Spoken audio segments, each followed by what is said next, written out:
Thank you all for joining this first episode of Trauma to Triumph Tuesdays featuring my amazing husband, Stan Long. I've been talking a long time about incorporating men into this project because, along the way, Stan and I would always talk about, how men, they go through trauma as well. Men go through trauma as children, young adults, older adults, just like women. And so I didn't want to keep this exclusive to just women because we are trying to change the lives of millions of people, humans, not just male, female, all ethnicities, all age backgrounds, and male and female alike.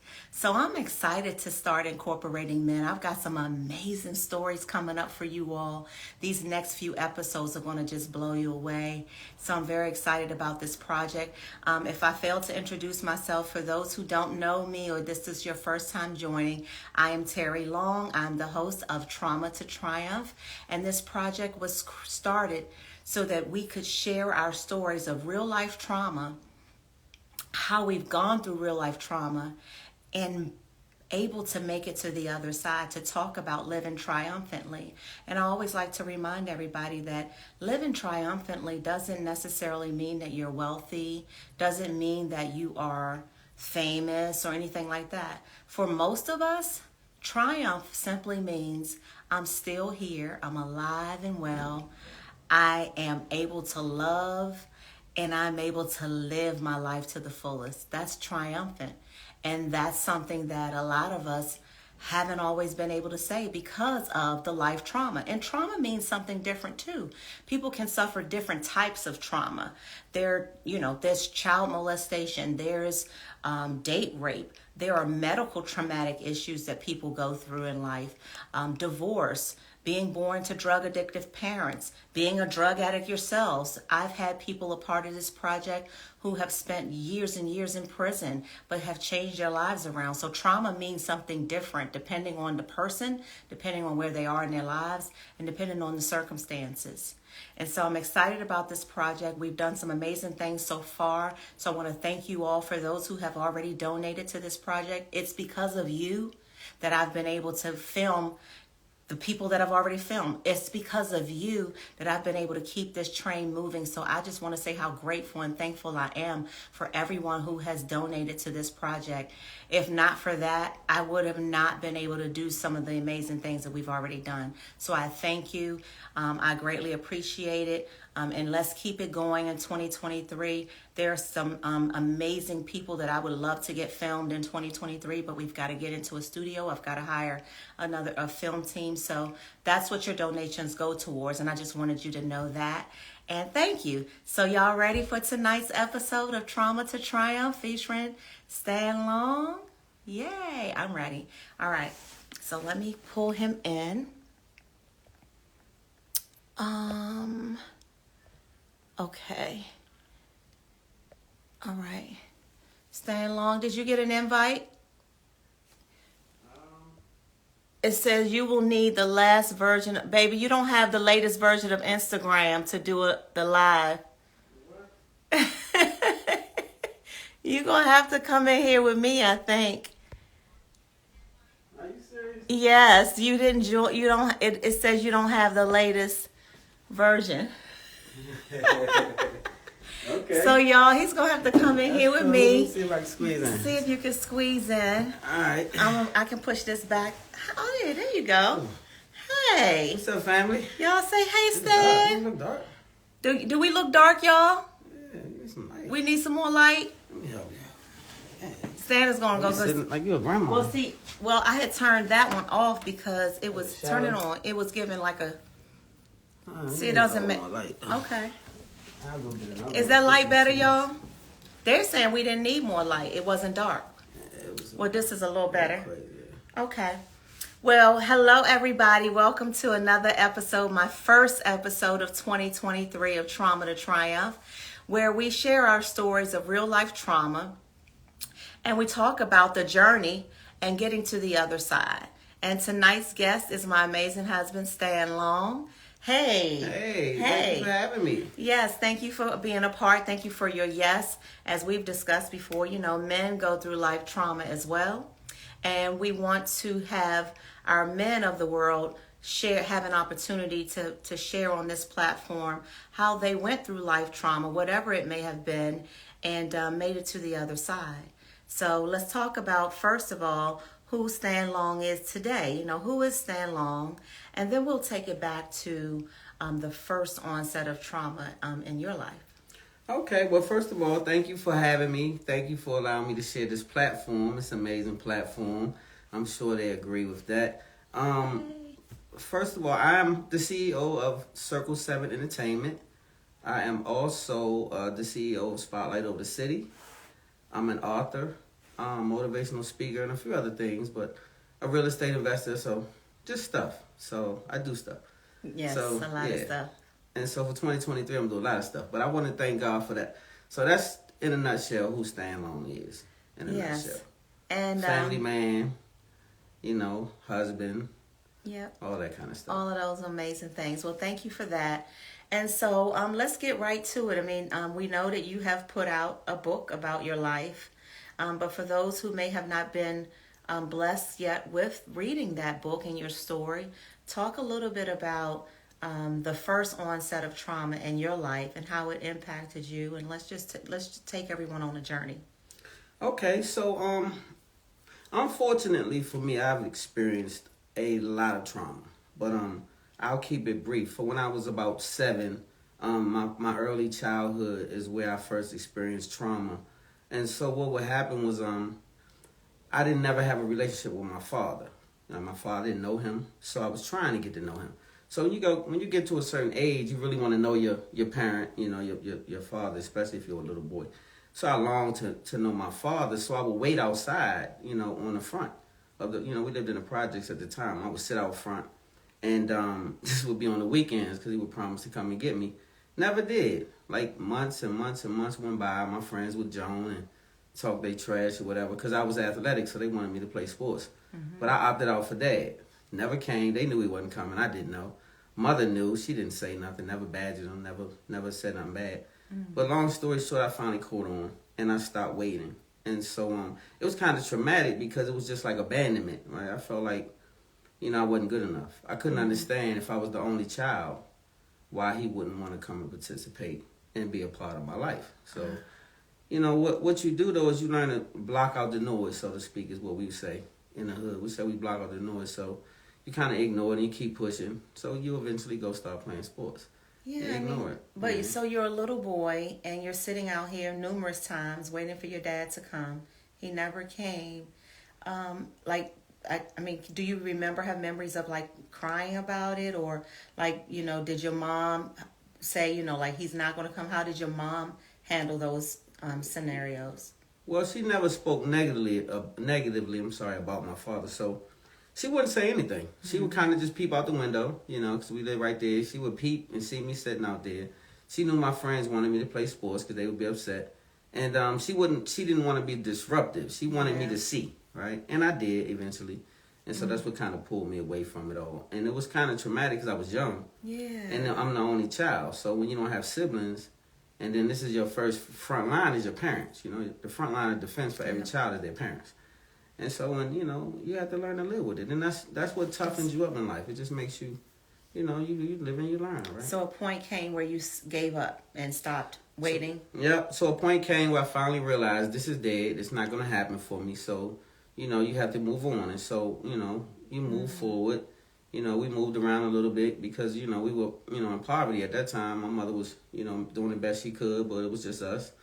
And so we was going through it. And so it was traumatic just to move from city to city, place to place, project to project. We were just all over the place trying to get balance. I can imagine, how that could be traumatic for a child because you get friends in one place or friends in one school, then you have to move to another neighborhood and acquire new friends and go to another school. Like, talk about how that could be a form of trauma as well.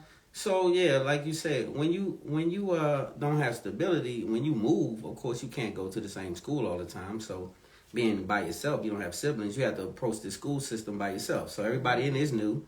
this a new neighborhood. You're going to have to do a whole lot of fighting and, you know, proving yourself and this and that. So, you know, those things come with it. You know, it's not just me to face that. That's just, you know, growing up in the hood type stuff, and that's just what was happening. So you just chalk it up to that. You know, it's part of growing up in the hood. Traumatic now, looking back, but in the midst of it all, you don't really think about the trauma. Like, you mentioned molestation, like, as one of the traumas. For those who read the book and don't know, or do know, and who didn't and don't know, when I was younger, there was 2 women on 2 different occasions that were molesting me, older women that was molesting me, you know, they even forcing me to have sex. I kind of was with it. And so this is why I didn't think it was trauma. This is what we talked about off camera. I didn't think that was even molestation. You know, normally if it's a man on a man or a woman on a woman maybe.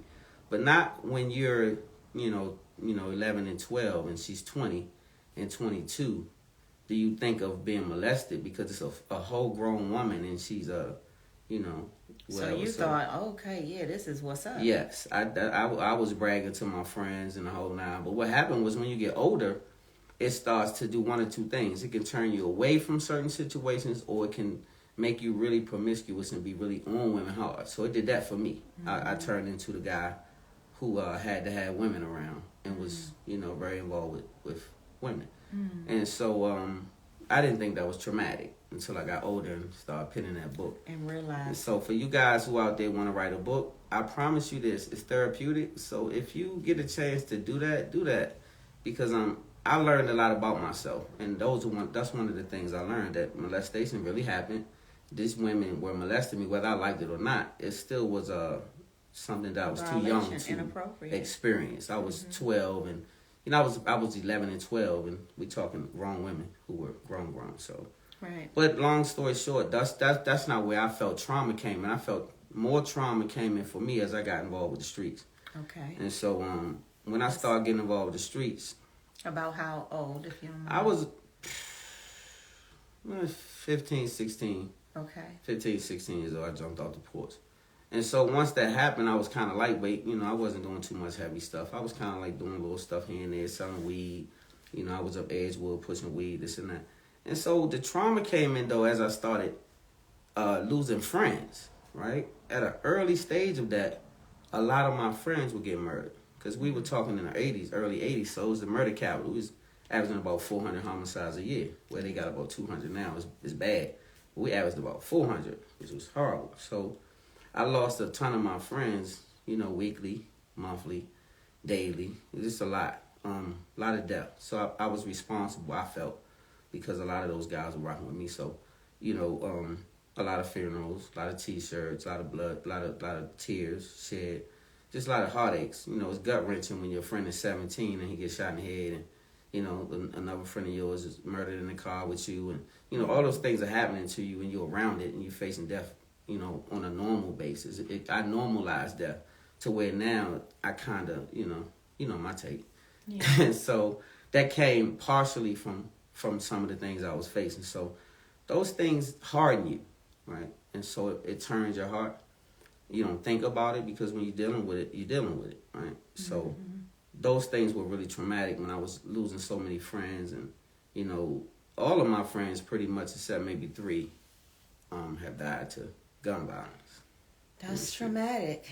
At the age of 19, 20, 22, 16, 17. Like, starting about 16, 17, all the way to about 22. Murder. Yeah.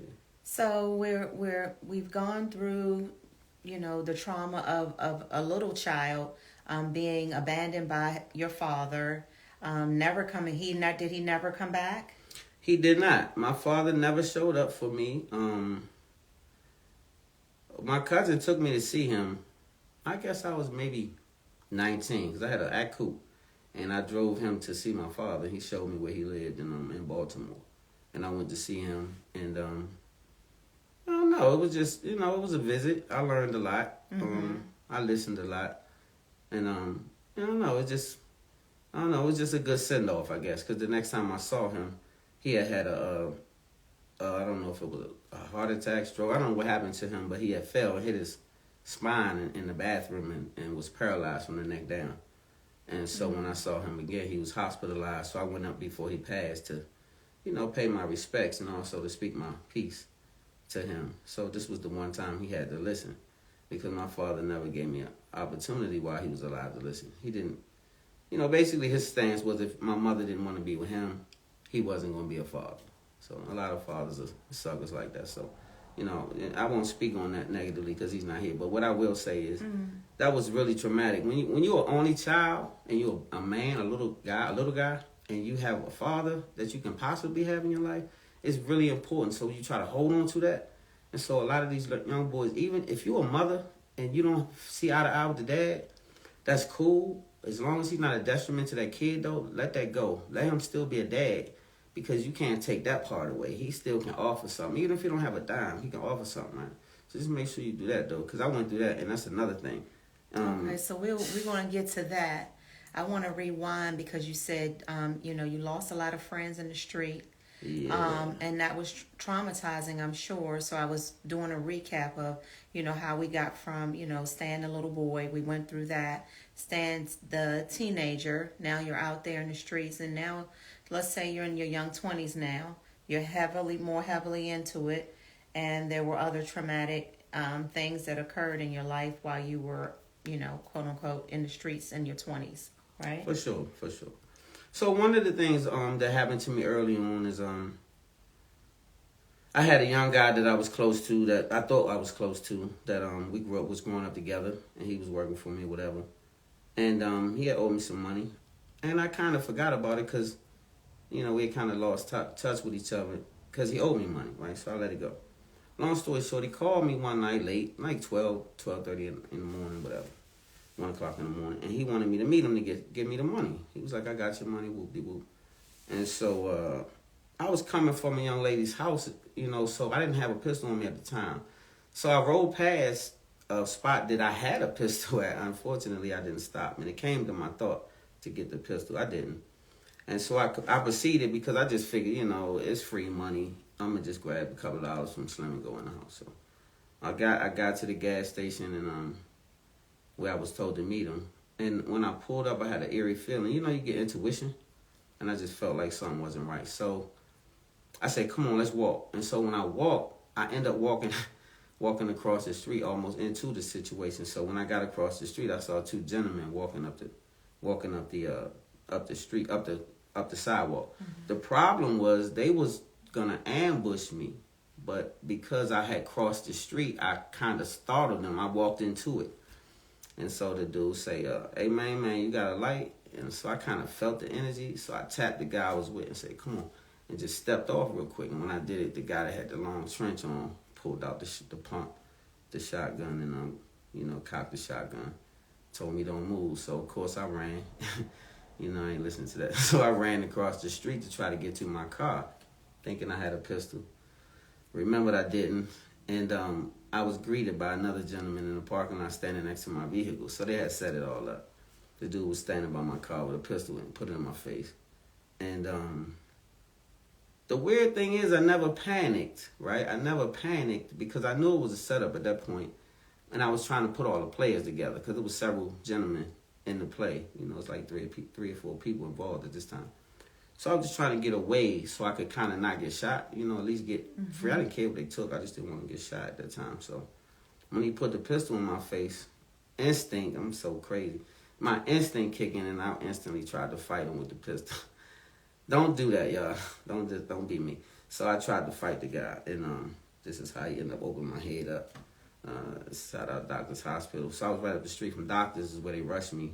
Because it ended up opening my head up. So I'm leaving something vital out. So when he did that, he busted me in the head with the pistol, right? Because I was, like I said, trying to fight him for it. So he took the butt of the pistol. It was a .357. So it bust my head like this wide open. You could see the white meat. You could look into my head. Like you could look straight into it. I saw the blood gushing from inside of like you could feel it gushing, right? And so I'm trying to wipe the blood out of my face to see where the pistol is at this point, because I know he got a pistol in my face. I just can't see it because of blood, right? And I hear, freeze, don't move, police officer, right? So, as a bad boy in those days, the police officers, which you didn't ever want to hear, but I thank God that day they showed up because they did save my life. He was going to pull it for sure. Thank and God. he cocked it and put it against my head, and that's when they said freeze. So I just already had counted myself out at that point because I didn't have the strength to fight him no more because I was losing so much blood. So they ended up dragging me into the 7-Eleven next door and start pulling my clothes off and tying up my artery, trying to stop the blood, I was bleeding out real bad, so I started fainting out. And they was, smacking me up and trying to keep me woke and this and that. So I was, I was bleeding out. So I didn't know I was bleeding out because I was faint. And so next thing I know, I was in doctor's hospital, stitched up and, the whole nine. So wow, that was a crazy day. But the weird thing about that is I didn't blink. It was a part of the game at the time. It was a part of some things that we had been going through at the time in the 80s. And so it didn't make me feel away. But today I look back and it was pretty traumatic. Yeah, it was pretty traumatic. So I got a bunch of stitches in my head right now. So to this day I'm a little scar-faced up. But that comes from, these situations. So God is great. He brought me through it. He brought you through and that. So I lived to fight another day. Yes, you did. Yes, you did. Yeah. Did you want to go into...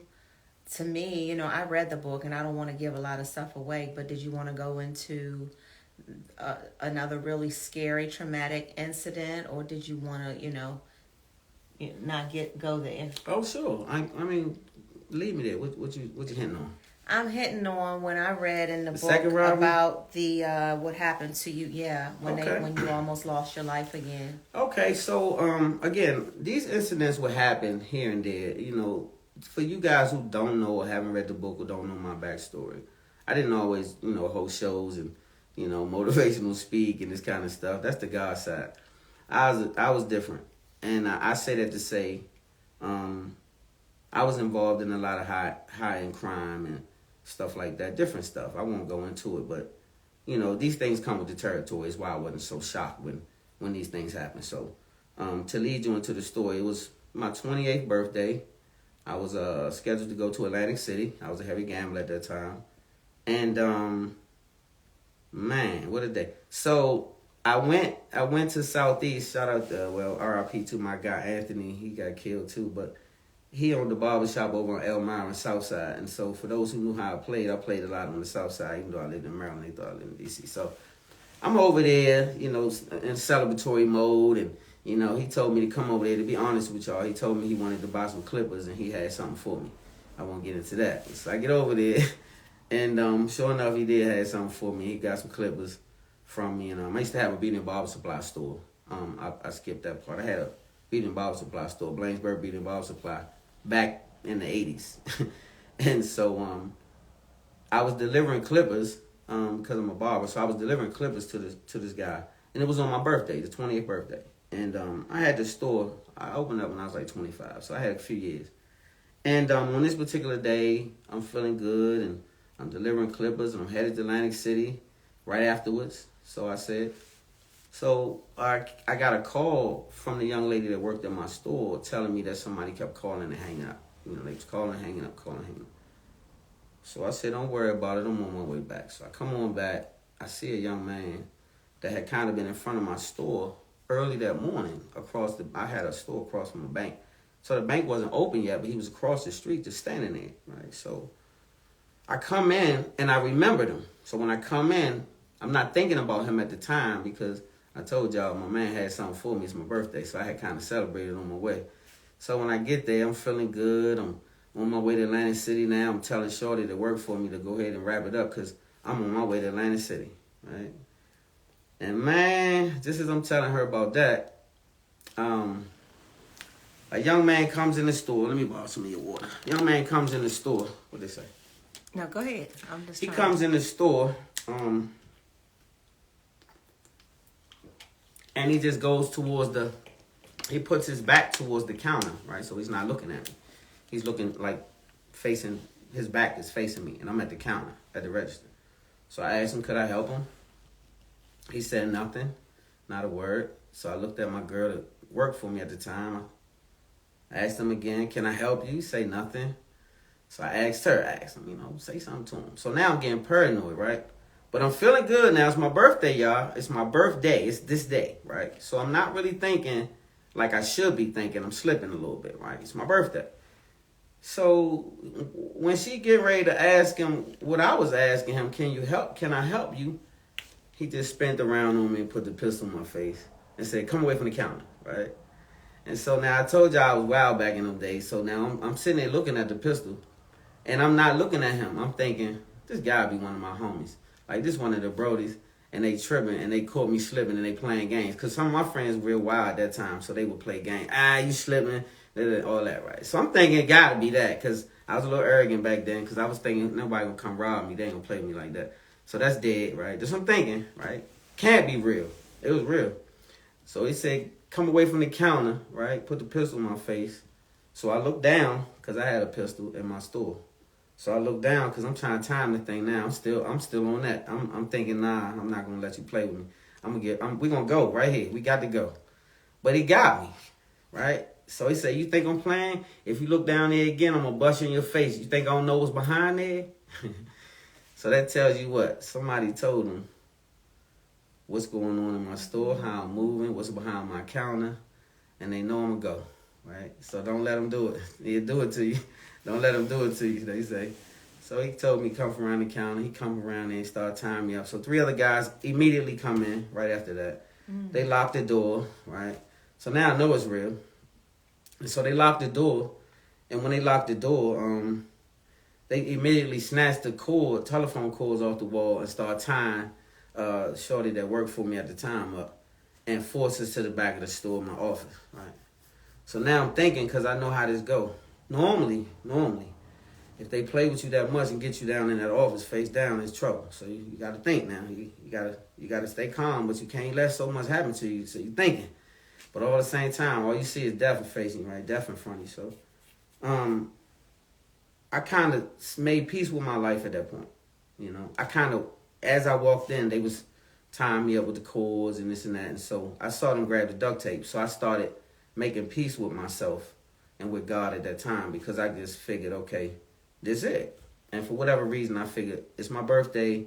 I was born today. I'll leave today. And I made peace with it, just like that, right? And so at that point, they just started pistol whipping me, busting me in my face, busting me in my head, threatening to kill me.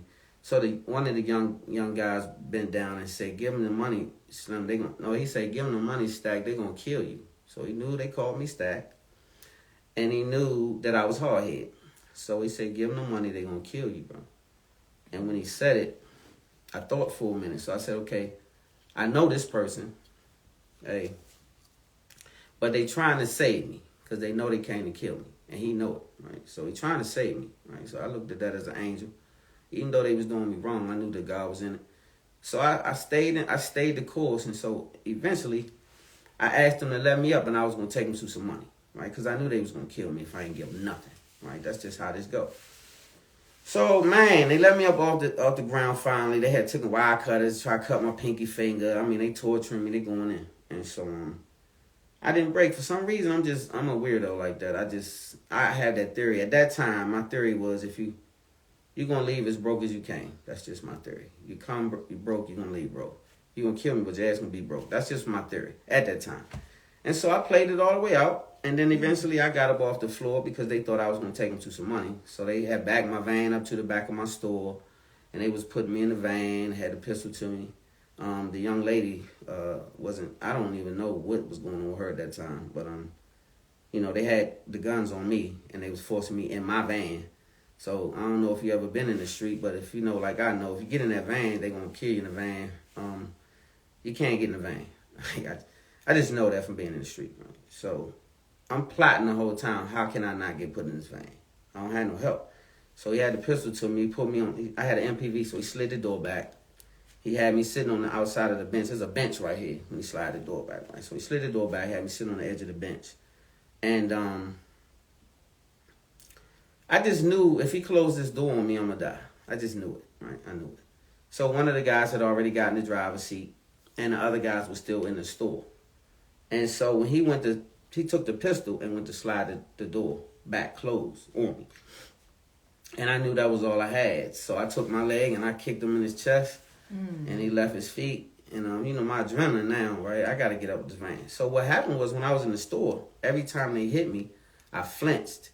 because they was busting me in the head with the pistols and putting it in my mouth and this and that. And I would flinch. But I wouldn't let them know because it was stretching the cord, right? My adrenaline, because it's a telephone cord, stretching. But they don't know because I'm keeping my hands like out like this so the cord won't drop. It's behind me.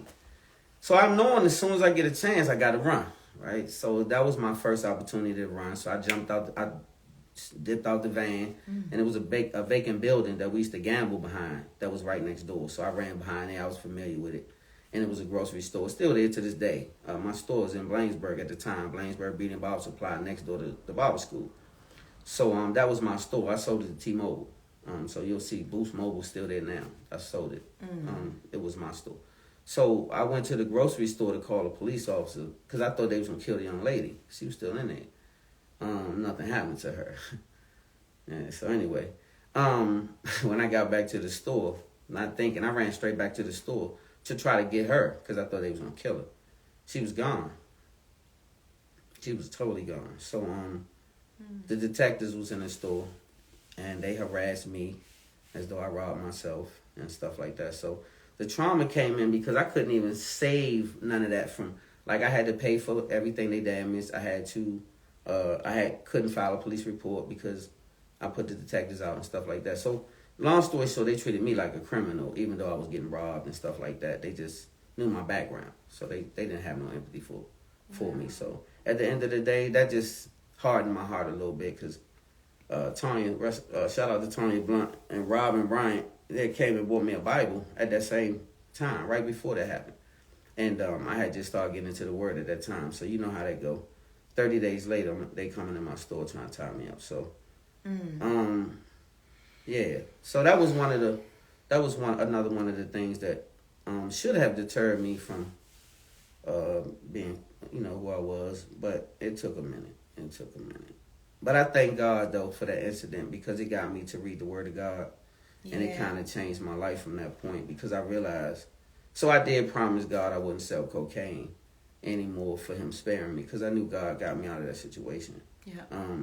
Most people are found slumped down in the back of their store with bullet wounds in the back of their head. And I had already envisioned that. I had envisioned my brains on the carpet next to me. You know how you have a vision? So when I closed my eyes and made peace with the Lord, I had envisioned that happening because they had the guns in my head. So I figured they're going to hit, he kept saying they were going to kill me. So I figured they're going to hit me because I wasn't going to give them no money. I just wasn't. So God spared my life that day. And for that, I decided that I would always give him honor no matter what I do. So when you see me do stuff now, you'll always hear me big up God. You'll hear me say the Most High. You'll see me pray before the set. You'll see me talk my talk because of that. And so I knew I wasn't that big bad wolf that I thought I was at that time. I knew that I was not invincible like I thought I was at that time. I knew that I could be touched just like anyone else at that time. So only God could have spared me. And God spared your life. And He certainly did. Multiple times, so many of those incidents. I had a few of those type of situations in my life, but I won't get into it. I will say I came out on top on all of them. That was, yeah. And that's the point. So to me, trauma sometimes can redirect you and put you in a different space in life. Sometimes God will allow certain things to happen in your life. Not that He wants it to. He'll allow it to because you're goofy. And He'll let you hit your head on some walls sometimes just so you'll know it's a wall there. And so that's kind of how my life has been. And I always credit Him. I don't give the devil too much credit because he's not that thorough like that. So I always say God because He'll let some things happen to you. And so some of these things I put myself in tricky, situations, and so they came on me. You want to touch on the trauma involved in, the joy first, and then the trauma involved in you becoming a father, and just a little bit about that story and where we are today. Yeah, so I will say this. My son Seth, shout out to my son Seth. He's 17 now. I have not seen him since he was 10. Actually, since he was what? 7. 7. Yeah, it's been that long. So I say that to say that's one of the most traumatic things that has ever happened in my life. So I say that because of this. All of the drug dealing, all of the gun slinging, everything I ever been through in my life, right? I brought it on myself. That I can attest to that.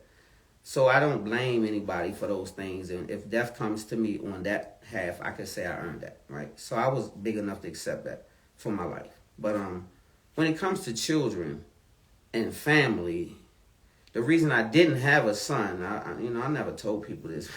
The reason I didn't have a son at a young age or a child at a young age is because of me being so reckless in the street and live such a ruthless life in the street. I didn't want to jeopardize anyone. Like I said, I can take it on myself. I didn't want to bring it.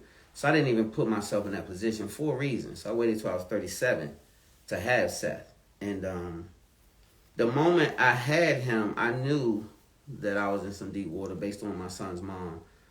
But yeah, so my son was taken out of my arms at 3 months old, in my home for the first time at 3 months old, after I had went through everything I could to be a dad and been there. I didn't see that coming. Like I said, I'm tough when it comes to me, but when it comes to my kids, my family, my loved ones, it's a different tough. So it takes a lot more energy to be, to sustain that. So that was it became the toughest fight of my life. I've never fought anything, no jiu-jitsu systems, none of that. Not in and out of court as a young boy. Pretty much my life. Spent hundreds of thousands of dollars in the court system. Literally. And so I was very familiar with that. But when it comes to this fight, it just sucked the life out of me. It just seems like it was something different. Every time I had to go to court, every time I filed for custody or put myself on child support and all this other foolishness that I end up doing, it ended up landing me as a paper dad. In other words, a dad on paper. And that's because she would fight me at every turn. And so I ended up spending, a lot of money, 20-some thousand to be exact, on court cases, trying to get custody. Instead of me paying child support, I'm fighting custody battles, trying to get some custody for the child I couldn't speak, see, or talk to for years. And mind you, I don't have nothing against my child. Nothing happened to us. We had great relationship. Everything was great. And so the bitterness of a mother, and I try not to throw salt on my son's mom, so you won't hear me speak on it too much at all. But I will say a bitter person can cause a lot of pain for you. And because this person was so bitter that she chose to fight because I didn't want to be with her. She said I wouldn't see him if I didn't want her, and she played it out. And so as a new dad, I didn't see that coming, because I figured she know I love this boy. She wouldn't do that to her child, is what I thought. And not so much. She did that, and she never stopped doing that. And so it was just tough. So I still face that challenge today. So sometimes you could be in a mall and you see a dad with his kids and you just stare. Or you'll see, a dad going to pick up his kid, or, at the trials for basketball or whatever. I would be with David and I would see, all of these things, daily reminders, because you want to do that for your kid. You want to fill in that gap. I remember going to a basketball game in Atlanta with my son, to see my son's game, right? And it was my weekend. So I go there, and this young lady, my son's mom, called a police on me and had me removed because she filed a restraining order on me. So I would have been through all these things just to be a dad, right? I allow all of these things just because I wanted to still be in my son's life. And so any of you in these positions, fight though. Like, don't quit on them, because I know, a lot of my friends be like, the hell with dad, he'll be 18 soon, this and that. I heard that. Don't quit though. Don't quit on your child, because they really do need you to stand in the gap. And I was forced out of the arena. I'll say that. And I won't elaborate on that, but I was forced out of the arena. I fought my ass off. And so I was so exhausted and tapped out financially that I kind of got forced out of the ring. But don't ever quit. I still have faith that God is going to restore my relationship with my son. And I just believe that'll happen sooner than later. And so this is some of what happened when you in the trenches, and the things that supposed to break you, called trauma, can actually make you, you know what I'm saying, called triumph. And so, I don't even speak on a lot of the things that I've been through. I use the strength to kind of, grab other people who go through this stuff. And even in the streets, I'm now going and mentoring people who normally, people wouldn't be around. But I'm safe in that space because I was that. And now look. So God is amazing. I feel like today is, a renewal. I got a beautiful wife. I got a beautiful family, a beautiful situation. I have a lot of things ahead of me that's going to create some amazing situations for me and my family. So, you just have to fight through. I don't look at those as bad things. I know a lot of people think that's weird, but they kind of made me, to be honest with you. I don't regret anything I've been through, including being busted in the head and, and tied up and duct taped and this. And I don't regret it because I'm here. And a lot of people are not here, A lot of people didn't make it through the 80s and through the things that I can testify to today. I don't have a snitch jacket. I've never rolled over. I've been 10 toes down all my life. I've never been involved with any foolishness that would, smut my name. Only a hater could say something negative about me. So at the end of the day, I've stood all them years. I've spent them hundreds of thousands mean I'm not a snitch. So I spent money, shout out Stanley Burris. My Jew boy tight. And so he kept me tight and kept me in the street, out the jail cell. Since I was 16, Stanley Burris was my attorney. And so it wasn't that I wasn't supposed to have situations. It's just that God didn't have that for me. And that's all it is. And so I always, this is why I brag and say what I say. So I thank you for allowing me to share just a smidget of some of the trauma y'all, that I went through. This is just a smidget. This is like But it's enough to, it's healing for me as well. Yeah. Just to, go down the lane a little bit. And I try to, because I'm the type of person that'll smother the trauma. Like I ignore trauma, so to speak, because I'm so busy trying to get to the next thing that I don't always, pay attention. So I probably should get therapy. Just when I got pistol whipped and they tried to kidnap me on my 28th birthday, I never went to the hospital. So my head was like this big, right? And so much so when I went in the store, the people screamed and yelled and ran away because I scared them. They didn't know what was wrong. They knew I looked scary. Sort of like the Martin character. Do you remember Martin was all lumped up? I looked like that in real life that particular day. So to come from that, and I don't feel no way, I forgive the cats who played with me funny, and, karma caught up with some of them, most of them, maybe all of them. So anyway, long story short, God is a redeemer, man, and I promise you this. If I could go as hard as I used to go on the streets, and I could put the work in that I used to put in with the streets, and I could come out speaking on God business like I do right now, then anybody, it's for whoever, man. Like, I ain't no holy roly or none of that foolishness. I'm just a spiritual guy who just really have balance. Like, I ain't really get ready holy roly to death or nothing. But I will say this. God did get me to this point. He is definitely the author of my faith and everything that's going on in my life. He helped me to get to this person right here. It was all divine, connection. I wasn't even in the state. So a lot of things, if you push through, you can get to the other side, and it always has something good for you. You come out smelling like roses. So I don't have no complaints. I say God is amazing. I'm here, tough as nails. A lot of things that will break the average person, I don't even shake. I just be like this because I've been through everything so much, So ain't no complaints. No complaints. Well, I tear up every time you tell the story about your son. It breaks my heart. I mean, you've gone through a lot, from being abandoned from your dad and going through the things that you went through as a young man and, just trying to find your way, and found God, changed your life around, trying to do the right thing, wait until you're ready to have a child and want to change that cycle of like what your dad did and determined to not be that kind of dad. And, it didn't work out that way for you, and to be your wife and to know you haven't seen, smelled, touched your only one biological child in 10 years is heartbreaking. But I do believe, like you said, that God is a redeemer. He's a restorer. And I believe that Seth will come back to you. I believe that. Of course he will. Of course he will. Do. So, and this is why, I cheer you up and say, don't cry about it. It's all good, And so let me share this with them because because I don't want to confuse y'all. When I say God is amazing, let me show you something how real this is. This is how much of a realist I am. Part of the reason that I don't see my son is because God asked me not to convene with that young lady no more.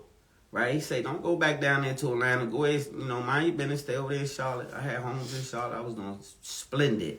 I had 7 properties, hella 5 bank accounts. I'm killing it, right? And so he said, stay over there, mind your business. She ain't good for you. You don't need to go there. I ain't listening to none of that. You know what I did? I went back to Atlanta at 9 o'clock the next morning. I had left Friday, went to Atlanta Saturday morning, 9 o'clock. I'm back on 95, headed south. All right? This is my story. Real talk. He said don't, though, right? I'm telling you, right? So guess what I do? I go down there and I give my son mother pregnant, right? That's the trip. Got her pregnant, right? When I tell you from that point on, I understood why God said don't go back down there, but it was way late. And so I thank God for my son, Seth. But I'm just telling y'all, obedience better than sacrifice. So when I say I don't get mad and I don't be ranting and raving and crying and going crazy about the situation, and I'm not insensitive to the situation. It's my only. But what I will say is I know why I'm in this situation, right? And he's a redeemer, so it'll come around. But sometimes we got to learn from our mistakes. So when I didn't listen, it's a price to come behind that, right? And so I accepted it is what I'm saying. This is my fate. And so I'm not telling you God not merciful, but I'm also telling you that God will spank that ass when you get out of pocket and you don't do what he say to do. When you're out of pocket, you're going to get out of pocket. It's hurting yourself. So he try to straighten you up. And so that's what happened to me. And this is why, part of the reason why I feel like my son is not in my life because I didn't do right by what God asked me to do. So I don't feel sorry. I don't feel no way. It is. This is what I mean when I say mental toughness. This is what all of the trauma that I went through made me be able to stand tall and look right at you guys and say, hey, God is amazing in spite of. In spite of. God is don't amazing. Make no difference. God is good. So, again, baby, thank you so much for being so transparent and so candid and sharing smidges of your journey. If you all want all the goods in betweens, you gotta get a copy of his book. It is available on Amazon and Barnes and Noble. It is called... I need to get a copy. A Gangster's Cry. I need to have that on deck. Oh, you want A to go Gangster's grab a Cry. copy? Yeah, I'll be right back. Yeah, so make sure you guys get that. It's my true testimony. It'll be soon. A film. It's called So Far Removed. So Far Removed. That's the script is the on film. deck. That's the film. Hold tight. Make sure y'all check me out. So y'all listen. Thank you so much for tuning into another episode of Trauma to Triumph. As you can see, we go into these stories of real life trauma, and we talk about our journeys, and we heal others because it's therapeutic to share our life trauma with one another. We're all in this together, and if you know someone, I'm so. Every time he tells that story about his son, it just breaks my heart. It tears me apart, y'all, to be his wife and to not be able to fix that for him. It breaks my heart. And I love my kids so much, I can't imagine not seeing my children for 10 years. He's not seen them, touched them, smell. I can't imagine. So that's why I get like this. But God is good, and God is going to return Seth to my husband one day soon. If you know of someone, or you yourself, you have a story of real life trauma that you would like to share and be a part of this project, please, I'm always looking for amazing, brave people who would like to share their stories in hopes that you can transform the life of someone else who may not have been brave enough to share the story. You can email me at info@trauma2Triumph.com. I'd also like for you to check out the website. The website is www.trauma2Triumph.com. www.trauma2Triumph.com. That's the website where you can submit your story, and you can make a donation. But look what we have. Look what I got. Make sure you guys check me out. But guess what? I told y'all the script on deck. Yes, we Right, got the so script far for the removed. movie, y'all. I'm It's so on deck. proud. Film on deck. Get ready to get that shot ASAP. So guess what? When I say you get to the other side, God, hey man, this is what I learned about the whole thing. Too much is given, much is required. Yes. A whole lot get ready to be given to the young boy over here because I made it to the other side. So God is good for a reason. And so guess what? You guys get to bear witness to why I'm even still alive. I'm here for a purpose and I'm going to serve it well. So it's a reason why I'm still here. Thank you guys for being a part of Trauma to Triumph. This beautiful sister right here has set this thing off. Thank you for allowing me to be the first guy, right, to come on. So it's a whole lot more of this to come. Yes. You guys hopefully enjoyed it. You'll enjoy even more stories. I kept it light and tight. I didn't want to go too far out there. But yes, I have had some, God has spared me on numerous occasions. And when I tell you I'm blessed and thankful, so. Yes. Yeah, I'm going to get to some of the comments because we've got like about 7 more minutes. So I'm going to get to the comments. There was one thing that I thought I forgot to tell you, but if it comes to me, I will. So let me just go up. God is good. Are you looking for actors and actresses for your film? Yes, and I have 2 movies. I have another movie called Stoners that's a comedy. So we'll be doing casting and all of that. We'll go into Y'all go pre-production. DM Stan. His DM. Instagram is at The Real Stan Long. The Real Stan Long is his Instagram. So if you're interested in, helping with his projects, his film projects, makeup, he's going to need all of that stuff. We're going to be filming for 14. The shoot is 14 days, so we're going to be also needing catered food, stuff like that, and a lot of this is paid gigs, so it's not just a freebie. We have a budget for this kind of stuff, so get in touch with me. And I've already talked to a few people, but if you're serving any of these needs, anything that's for the set, makeup artists, hair, we need some experienced artists though, to be honest with you, because it's going to be a kind of heavy film. It's not a low budget film at all. No disrespect to nobody's movies, but I'm just saying this is going to be a heavy film. Is why it's taking so long to get it shot. It's not low budget at all, so it's going to be big, and you guys could be a part of it. Let me know. I don't have a lot to do with all the casting.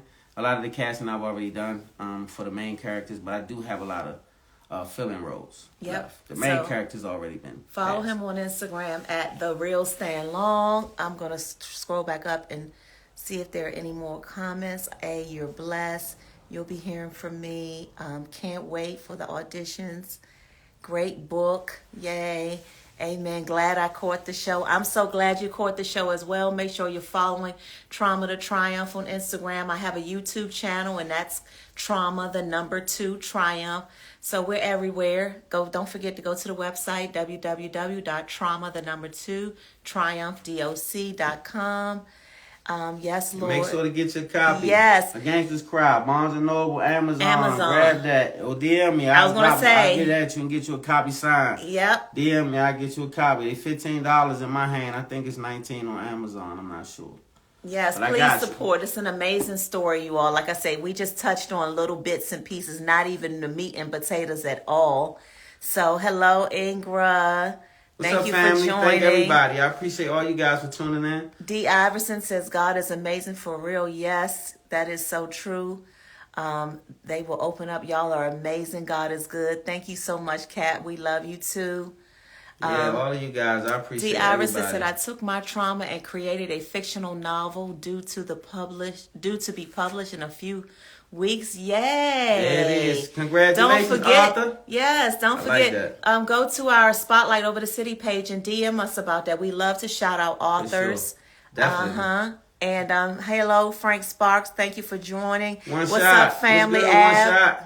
Yes, Ab says you truly are blessed and working. Ab. Yes, Ab, working you already for know God. what it is. Shout out to the super producer, my main man. Yes, thank and y'all. One time for Rue, my girl Rue. Yes, thank y'all so much. God bless you both. This story hit home. Thank you for watching. Thank you all so much. Yeah, I appreciate you guys for watching, man. So I try to be as candid as possible without taking it too far out there, but y'all got the message. God has saved my life and spared me from a lot, and that's why I'm here. That's the gist of it. Yes, and God brought us together, and I'm very, very thankful for this man. You have been a light for me. You have given me light. You have taught me things that are invaluable, and I'm just very, very appreciative. And I just wanted to say that. So, likewise. Thank y'all again for joining me for another episode of Trauma to Triumph Tuesdays. Next Tuesday, we have another amazing person with an amazing story for you all. I cannot wait. And welcome to 2023. Happy New Year. Happy New Year. Yes. And y'all feel free to DM me, email me, or again, sign up your stories on the website. Thanks again, and good night, everybody.